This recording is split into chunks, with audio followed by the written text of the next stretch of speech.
Hello everyone, welcome back to Magic Artisans. Today, I'm going to be making a more recent addition to my soap lineup, but one that, oddly enough, sold really well on my shop the first time I put it up.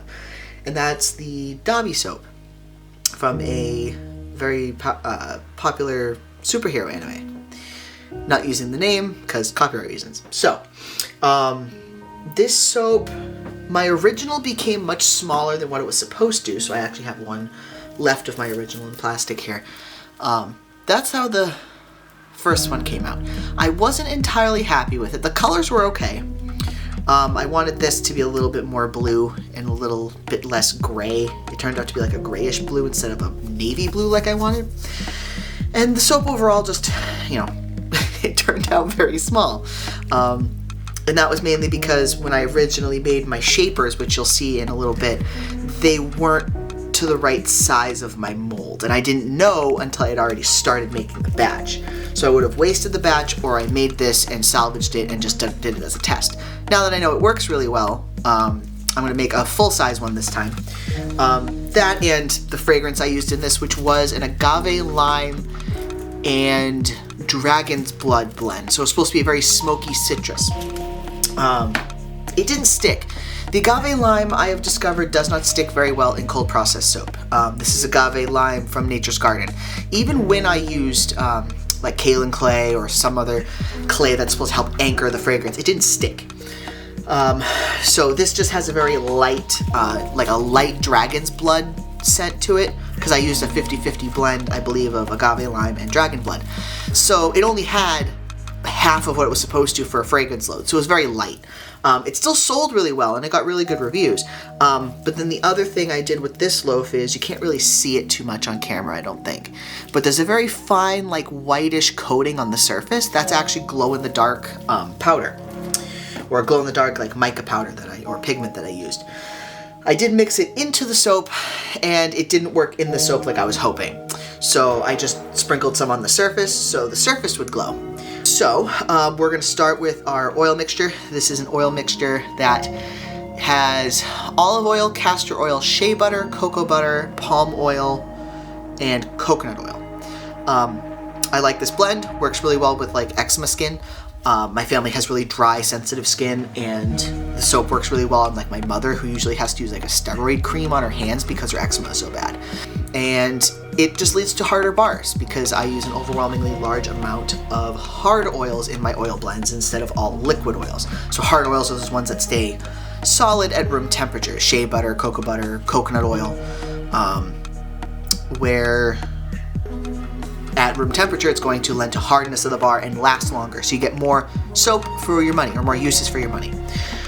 So we are going to start with pouring our lye water into this. And then I'm going to hand mix with a whisk, and then I'm going to do a little bit of math on the side, and we'll start making the soap from there. I'm going to have to hold this. This is going to be a very full batch. This is just catching any lye lint and any tussa silk. I do melt tussa silk into my lye water. I like it. It gives a little bit of an extra bonus in terms of how sudsy the soap gets. Because it is kind of cold in here, this soap is probably going to stay liquid much longer. My soap is usually very transparent, but it's very cold up here lately. I live in New Hampshire. We recently got a very cold burst. We've had like frost the past couple nights, and it's just been very cold and windy all day. So this room gets kind of cold, or colder. All right.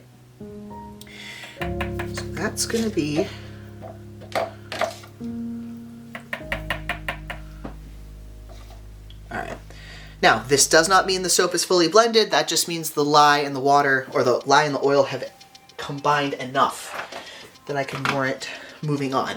I'm going to be doing much more blending later, so I don't need to worry so much about the lye and the oil combining yet. I I want this big batter to move slowly because I have a lot of shaping I have to do with this. So I'm gonna do a little bit of math off to the side here. So I'm going to start with doing the first layer of this soap, and you'll see how I get these individual layers formed. But it's going to be the dark blue sections, which is supposed to resemble his jacket. So this is going to be a combination of Blue Vibrance from Nurture Soap, as well as a little bit of activated charcoal, which you can get from many different places. The fragrance is a custom blend I made of 3 different fragrances. It's going to be a combination of Crackling Firewood by Nature's Garden, Dragon's Blood by Nature's Garden, and I do add a little bit of Crackling Birch to add a little bit more of a smoky note to it. This kind of has a very woodsy note with a little bit of smokiness, like almost like a burning fire just before it actually lights up. And then Dragon's Blood adds a cinnamony, spicy note, where this adds the real bit of like smoky kick to it. I really like this blend. I also use this in a candle I also sell for this same character. So let's mix this up. I want to make sure I get the color right before I add the fragrance, because I don't know. I know how each of these scents work in soap, and they should be fine. But because I have blended them, that can lead to some different results. So this is a little bit brighter, I think, than my last one.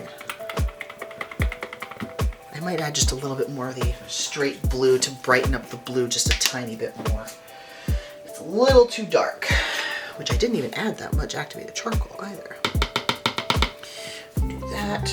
And then to hold the color, I might actually add a little bit of neon.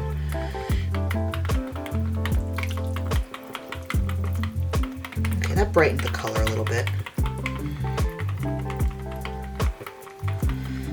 It's sometimes hard to tell until after the soap is cured if your colors are even where you want them to be.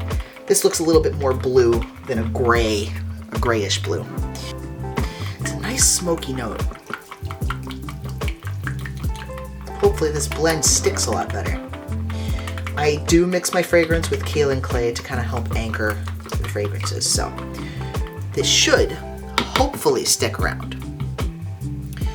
It's not meant to be too strong, because if you put too strong of a smoke note, it doesn't look, or it doesn't smell quite right. So let's start with blending up.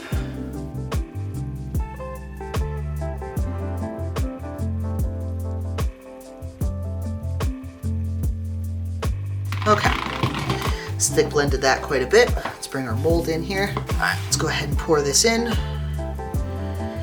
And hope it's reaching where I need it to go, which it looks like it should.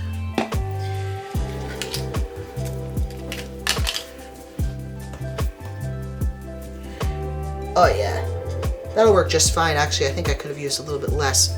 Hopefully I'll have enough. If I have to, I'll take a little bit off the top of the soap. It's no big deal.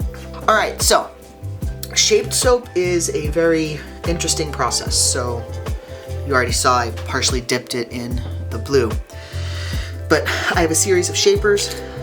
You can see there's 3 different shapers here that are gonna help me get these layers. So this is actually going to pull out soap below this soap line, and it's going to leave these open voids as the remaining soap. I have to let the soap solidify quite a bit before I can do this. It has to be almost like a paste-like stage before I can even do the next step. So we have to wait a little bit for the soap to solidify before I can keep dragging this through a bunch, and I'll eventually get it to where this open spot where this blue is on this cutter is actually going to have no soap in the mold. And then the next layer I put in is going to fill that void, which is how the next layer is going to be like this purple color. So I'll end up getting that purple inside that void as well as a little bit above it. And then the next shaper will shape the skin texture, so on and so forth. I might skip through a lot of this step, but you'll see what I mean. As things go, I shape the layer, I'm shaping away the color, opening up a void for the next color, and then I shape that layer, opening a void for the next color, so on and so forth.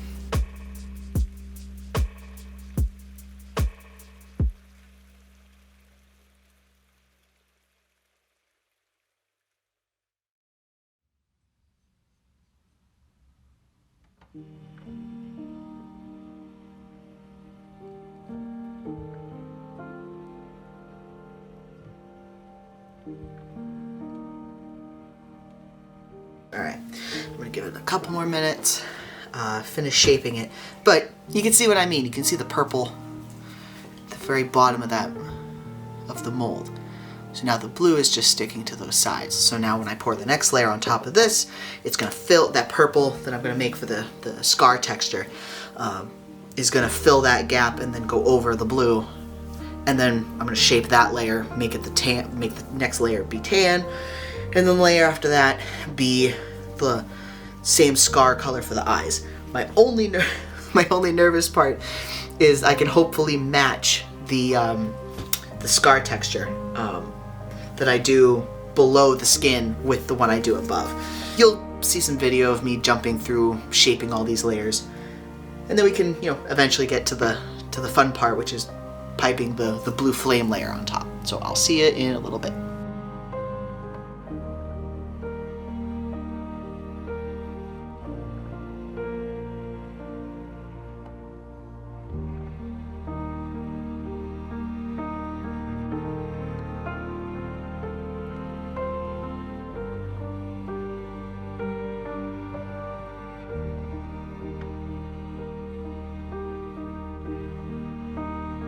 Look at how nice. You can kind of see the shine of my lights on that curve. Oh, it's so nice looking. I love when things look nice and clean.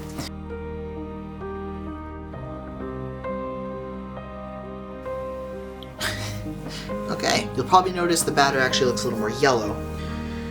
That is because I've noticed, actually, you can see the blue, the leftover blue that I used earlier, is turning a shade of green. There's a little bit of a green tinge in there. Sometimes fragrance oils have this weird color morphing ability where the day of it turns the batter a little bit of a weird color, not what it was before you mixed in the fragrance oil. Most of the time that goes away as the soap sits and saponifies over the next 24 to 48 hours.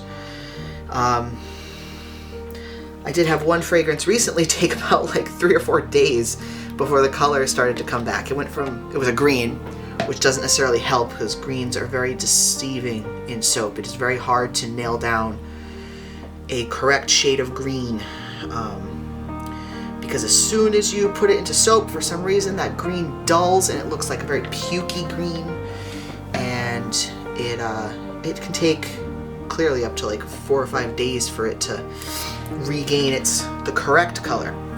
I had a piped grass on the top and it looked gray the day after and I was panicking. And then I checked back the next day and it started to look like it had little green bits coming back, and I was very surprised. I can't help but not make a mess when it comes to shaped soaps. They're just messy. They're just messy, messy projects.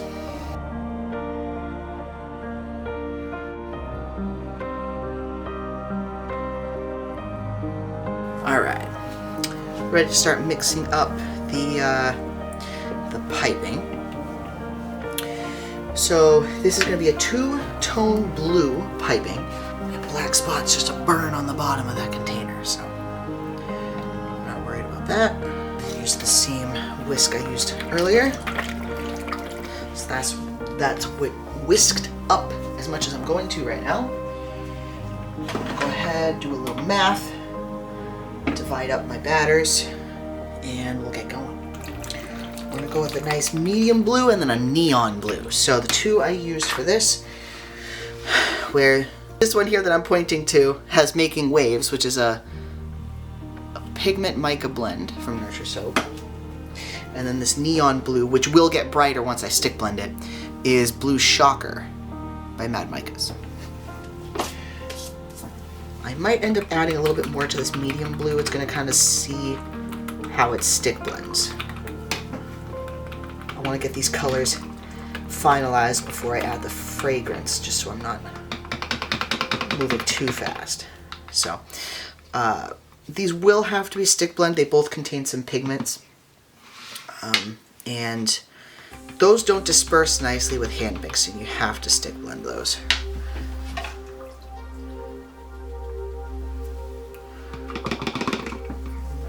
Alright, while those thicken just a little bit, I have my piping bag with a, if I can get the bag out, with a star tip, just an open star tip. It says it's a 6B, although I don't have a brand name on this particular one. But it's an open star tip. We're going to do in the pot swirl with these, so that pretty much means we add these two together into one container and then pour from this container into this one. I just want to get them semi-solid, just so one, they don't mix, because I want to keep them somewhat separate, but kind of swirled up. Despite all that stick blending, it still doesn't quite get everything sometimes.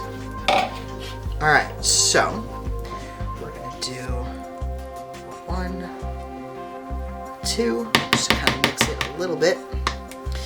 And now we're going to wait for this to stiffen up just a little bit. If you happen to see my Hawks soap, I don't know if you can see. Might be a little hard to see the color difference on camera, but there are 2 different shades in there. You want to wait until the soap gets to a point where if you take a little bit on your spatula and you do this, it doesn't slide all the way down. You saw that little bit that I just did. It slid all the way down, which we don't want. So I'm going to clean up a little bit here, and then I'm going to let these sit until they get to a point where they're stiff enough to start piping. Alright, I think I'm going to start loading this in now. It's getting hard pretty fast, so I don't want to wait too long. In the pot swirl, plus me just scooping it in big chunks, will hopefully help it further get a little differentiated so we get some really cool swirls in there. But you can see this blue is starting to turn almost green. Might be a little hard to tell on camera. But it's getting a green tinge to it, and that's just kind of something that happens with the fragrance oil, like I said earlier. It's funny that's happening now too. I don't know which of the 3 fragrances causes this. I don't think it's the crackling birch, because I put a very small amount of that in this particular soap. So I'm going to get the whole thing out of here.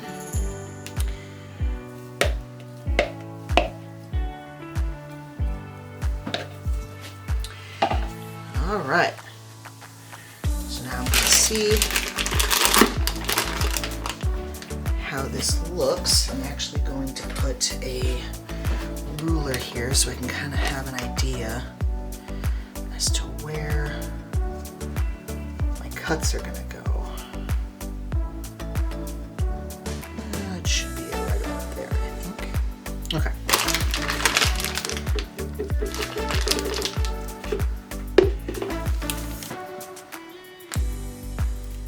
Ooh, that's going to look good.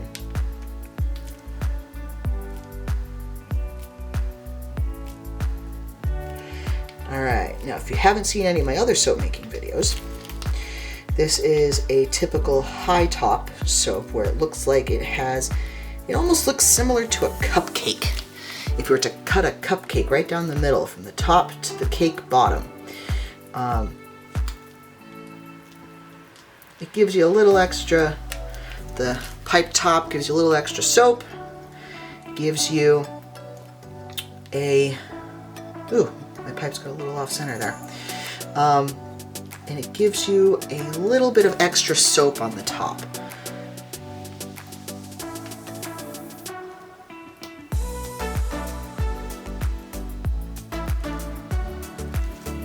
Ooh, this consistency is perfect. All these ridges are nicely defined.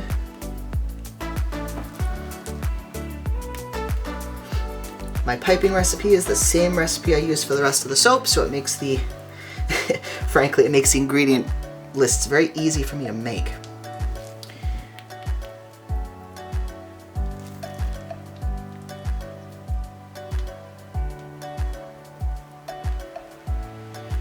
So it's a typical 3-2-1 where I did 3 dollops on the bottom, 2 on the middle, and then 1 on the top.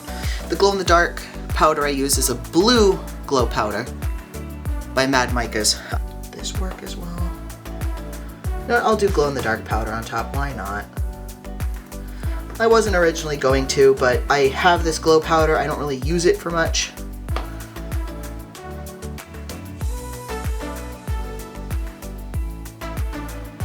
I might add a nice little something on the top of the soap here.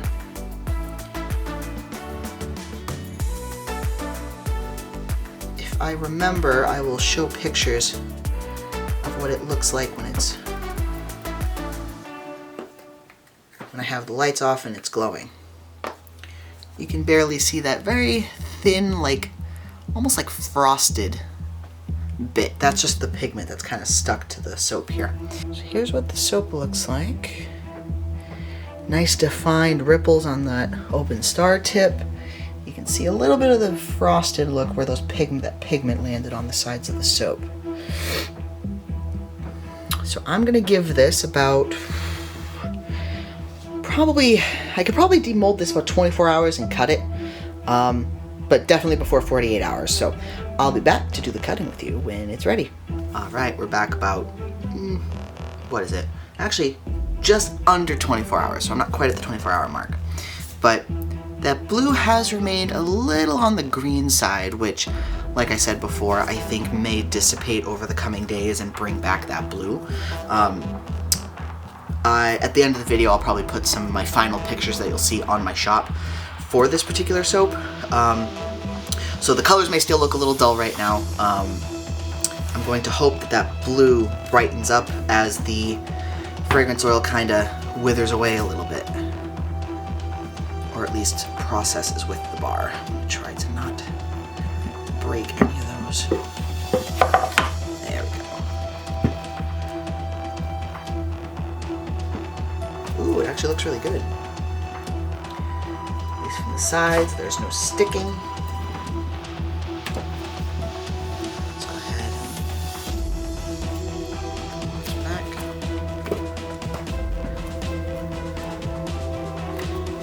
The blue on the jacket looks a little green still too, or the blue at the very bottom looks a little green still too. But you could see those individual layers, and that's a messy section, or messy cross section, because it's the very end. Alright, let's put the cutter in here. I need to get a new cutter. This thing's been through quite a few things, and it's not as nice and clean as I'd like it to be. So, make sure I'm in frame here. Okay, trim off a little bit of the end here. That looks good. A lot better than my last bar. So that's just how the little end piece looks. But that gives you an idea. So you have the jacket, the neck, and under the mouth, and then the two eyes. So the eyes would technically be up here if you were to think about it that way. His face is just really iconic thing about him. So I figured I would definitely want to try. Usually I went with the hero outfits when I make these soap designs. But with DABI, he doesn't really have a hero design. You can really see some of those two blue shades. So you can see they'll start coming back. I think they're just going to take a little bit of time.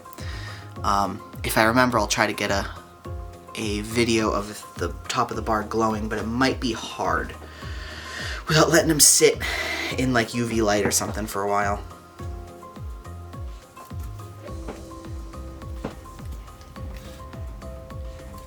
This was my end that I put off center a little bit. A couple of these are going to have partially cut. So, oh, that is so much better.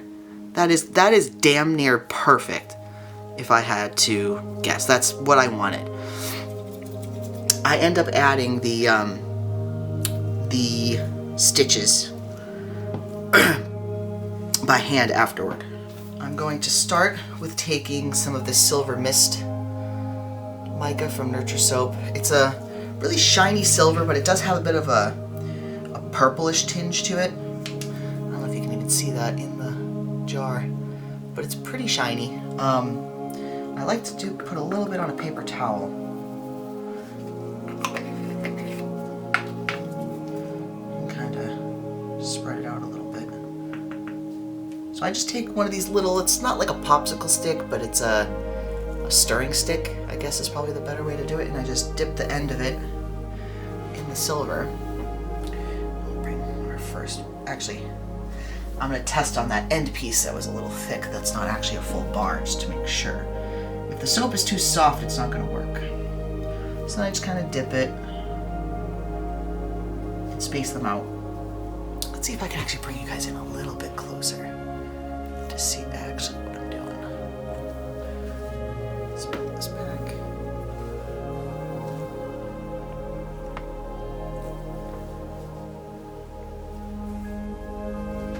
So just kind of dip it in the mica.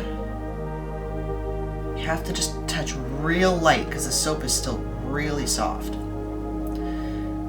But it adds those staple stitch marks really nicely.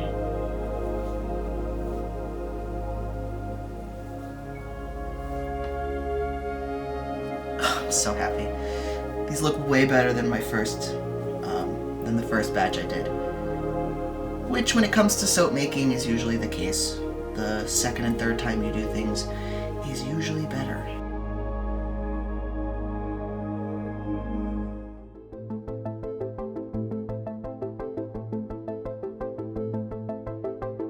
You can see there's a little bit of shine on those. Oh, those look so good. I'm beyond happy with how those look now. Way better than my first batch. Okay, that was my sample batch, so now I can go on and do all of these. So I do both sides on these. Usually when I do stamping, I only do one side. Just because my stamps are usually pretty large, but with these being pretty minor and very basic, I do put this on both sides.